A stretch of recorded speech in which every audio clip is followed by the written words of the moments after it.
عظمت آل نبی بھول نہ جانا لوگوں، دیکھنا غیر کی باتوں میں نہ آنا لوگوں۔ ان اللہ و ملائکتہ یصلون علی النبی یا ایھا الذین آمنوا صلوا علیہ وسلموا تسلیما۔ صلوا علی الحبیب۔ الصلاۃ والسلام علیک یا سیدی یا رسول اللہ وعلی آلک و صحابک یا سیدی یا حبیب اللہ۔ الصلاۃ والسلام علیک یا سیدی یا نبی اللہ وعلی آلک و صحابک یا سیدی یا نور اللہ۔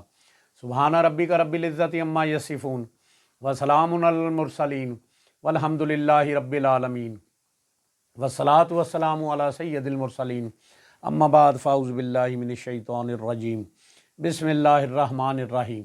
امام حسن عسکری علیہ السلام ائمہ اہل بیت کے 11ویں امام امام حسن عسکری ہیں۔ آپ کا نام حسن، کنیت محمد، لقب عسکری، محلہ عسکر میں قیام کی وجہ سے یہ لقب ہے۔ والد بزرگوار کا نام اسم گرامی امام علی نقی علیہ السلام اور والدہ سلیل خاتون تھیں جو عبادت و ریاضت، عفت اور سخاوت کی صفات میں بے مثال حیثیت رکھتی تھیں۔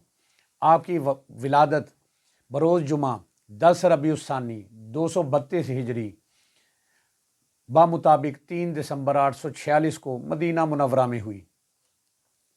بچپن کے ابتدائی 11 سال آپ نے اپنے والد بزرگوار کے ساتھ اپنے وطن میں ہی گزارے۔ اس کے بعد امام علی نقی علیہ السلام کو سفر عراق درپیش ہوا اور تمام متعلقین کے ساتھ امام حسن عسکری اپنے والد کے ساتھ اس کمسنی کے عالم میں سفر کی زحمتوں کو اٹھا کر سامرا پہنچے۔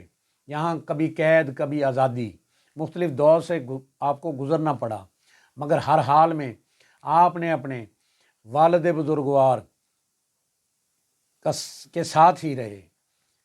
اس طرح باطنی اور ظاہری طور پر ہر حیثیت سے آپ اپنے والد بزرگوار کی تربیت و تعلیم سے پورا فائدہ اٹھاتے رہے۔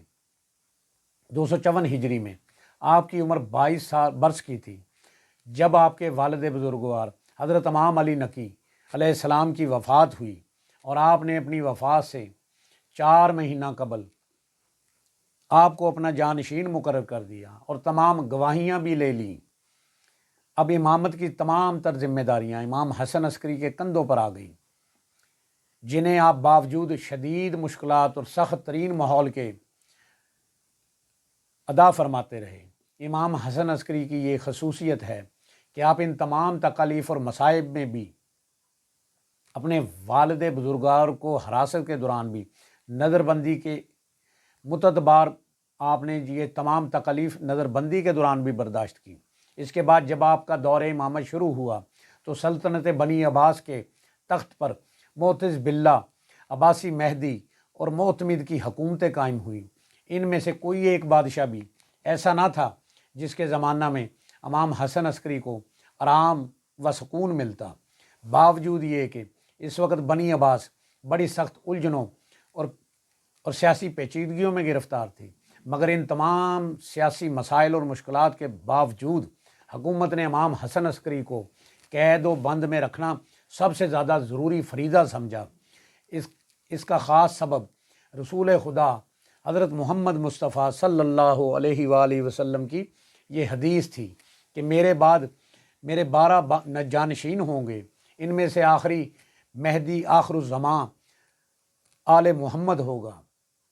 خلفائے بنی عباس خوب جانتے تھے کہ سلسلہ آل محمد کے وہ افراد جن کا ذکر نبی پاک صلی اللہ علیہ وآلہ وسلم نے کیا ہے، وہ یہی افراد ہیں جن میں سے 11ویں ہستی امام حسن عسکری کی ہے۔ اس لیے انہی کا فرزند وہ ہو سکتا ہے جس کے بارے میں رسول کی پیشن گوئی صحیح ثابت ہوگی۔ لہٰذا کوشش یہ تھی کہ ان کی زندگی کا دنیا سے خاتمہ ہو جائے، اس طرح کہ ان کا کوئی جانشین دنیا میں باقی نہ رہے۔ یہ سبب تھا کہ امام حسن عسکری کے لیے اس نظر بندی پر اکتفا نہیں کیا گیا، بلکہ امام علی نقی کے لیے ضروری جو نظر بندی امام علی نقی کے لیے ضروری سمجھی گئی تھی، آپ کے لیے آپ کو اپنے گھر بار سے بھی الگ قید تنہائی کو ضروری سمجھا گیا، اور بات ہے کہ قدرتی انتظام کے تحت اللہ پاک نے قدرتی انتظام کے تحت جو بھی بادشاہ تخت سلطنت پر بیٹھتا وہ اپنے پیش رو کے نظریہ کے مطابق آپ کو دوبارہ قید کرنے پر تیار ہو جاتا، لیکن قدرت نے آپ کی امامت، آپ کا پیار خلق خدا کے دل میں ڈال دیا تھا، اور قید کی سختی معتمد کے زمانے میں بہت بڑھ گئی تھی۔ چنانچہ جب قحط کے موقع پر ایک مسیحی راہب کے دعوے کے ساتھ پانی برسانے کی وجہ سے مسلمانوں میں ارتداد کا فتنہ برپا ہوا اور لوگ عیسائیت کی طرف دوڑنے لگے، تو مسلمانوں کو گمراہی سے بچانے کے لیے امام حسن عسکری سے رجوع کیا گیا اور آپ کو قید خانے سے باہر لایا گیا۔ آپ نے اپنے نانے کے دین کو بچانے کے لیے، مسلمانوں کے شکوک و شبہات کو دور کرنے کے لیے ان کو سمجھایا، ان کو پڑھایا اور اسلام کے جادہ پر قائم رکھا۔ اس واقعہ کا اثر اتنا ہوا کہ اب معتمد کو اسی قید میں دوبارہ آپ کو واپس بھیجنے میں شرمندگی اور دامنگیری ہوئی، اس لیے آپ کو قید کی بجائے آپ کے گھر میں نظر بندی کے ساتھ تبدیل کر دیا گیا، مگر آزادی پھر بھی نصیب نہ ہو سکی۔ دوسری طرف اللہ کا نظام چل رہا تھا اور حکومت کا کچھ بس نہ چلتا تھا۔ آپ اسی سلسلہ عصمت کی وہ ایک لڑی تھی جس کا ہر حلقہ انسانی کمالات کے جواہر سے سجا تھا۔ علم و حلم، عفو و کرم، سخاوت و اثار، سبھی ہی اوصاف آپ کے بے مثل و بے مثال تھے۔ عبادت کا یہ عالم تھا کہ اس زمانے میں بھی جب آپ سخت قید میں تھے، معتمد جب بھی آپ کے متعلق دریافت کرتا اس کو یہی معلوم ہوتا کہ آپ دن بھر روزہ رکھتے ہیں، رات کو نمازیں پڑھتے ہیں، اللہ کی عبادت میں مصروف رہتے ہیں، اور سوائے ذکر الہی کے کسی سے کوئی کلام نہیں فرماتے۔ اگرچہ آپ کو اپنے گھر پر آزادی کے سانس لینے کا بھی بہت کم موقع ملا ہے، پھر بھی جتنا عرصہ تک قیام رہا، لوگ دور دراز سے آپ کے فیض و عطا کے تذکرے سن کر آتے اور اپنی جھولیاں بھر کر آپ کے در سے بامراد واپس جاتے۔ باوجود یہ کہ آپ کی عمر بہت مختصر ہوئی، صرف 28 برس، مگر اس محدود اور مشکلات سے بھری ہوئی زندگی میں بھی آپ کے علمی فیوز کے دریا نے بڑے بڑے بلند پایہ علماء کو سیراب ہونے کا موقع دیا۔ نیز زمانے کے فلاسفر اور جو دہریت اور الحاد کی تبلیغ کر رہے تھے ان سے مقابلہ فرمایا، جس میں نمایاں کامیابی حاصل ہوئی۔ ان میں ایک اسحاق کندی کا واقعہ یہ ہے کہ یہ شخص قرآن مجید کی آیات کے نقائص کے متعلق ایک کتاب لکھ رہا تھا۔ یہ خبر امام حسن عسکری علیہ السلام کو پہنچی۔ آپ موقع کے منتظر ہو گئے۔ اتفاق سے ایک روز ابو اسحاق کے کچھ شاگرد آپ کی خدمت میں حاضر ہوئے۔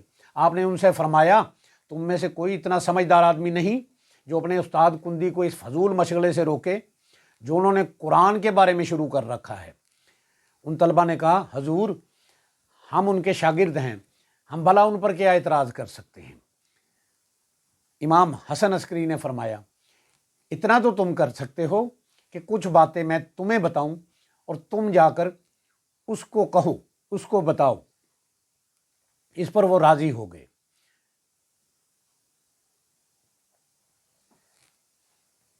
اور جب وہ اس کے پاس پہنچے، ادھر ادھر کی باتیں کرنے کے بعد انہوں نے جو باتیں امام حسن عسکری نے ان کو بتائی تھیں وہ اپنے استاد کے پاس جا کر پیش کی۔